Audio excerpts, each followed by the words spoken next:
Hello, I'm Karen Parry. I am the director at the East Brunswick Public Library, and I am very excited to introduce an educational health program happening at the library on Thursday, May 1st from 7 to 8 p.m. called A Guide to Cancer Screenings in 2025. The program will be presented by Dr. Ghazal Kango, who is a medical oncologist with Astera Cancer Care here in East Brunswick.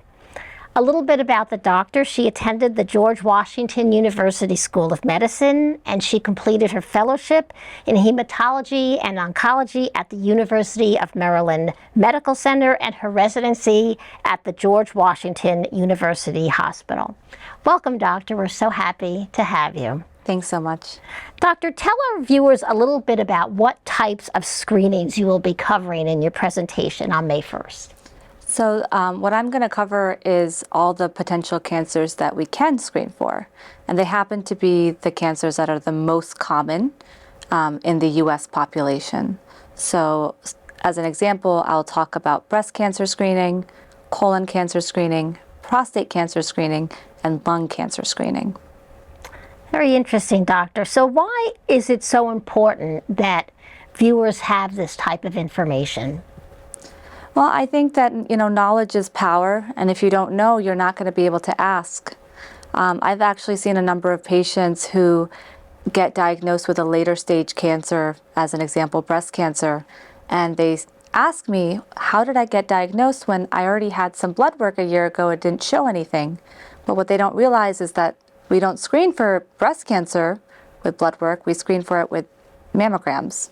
And not everybody has access to that type of information, so I think it's important for us to talk about what are the different cancers that can be screened for, and what are the benefits of screening for those cancers.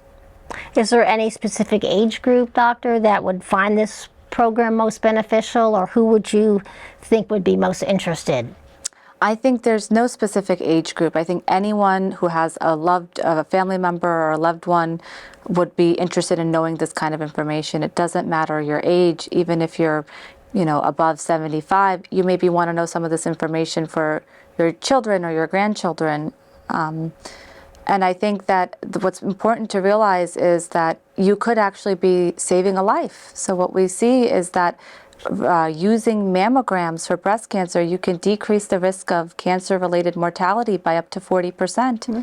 And for colon cancer, by doing screening colonoscopies, you can reduce the risk of cancer and death by cancer by up to 60% by some reports. That's very interesting, doctor.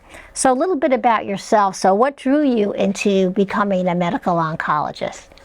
I think at the end of the day, I really enjoy helping people. So if somebody has a problem and they're having symptoms, being able to tell them the diagnosis, being able to treat their problem and make them feel better is really important to me, as well as being able to have sort of longitudinal or long-standing relationships with people.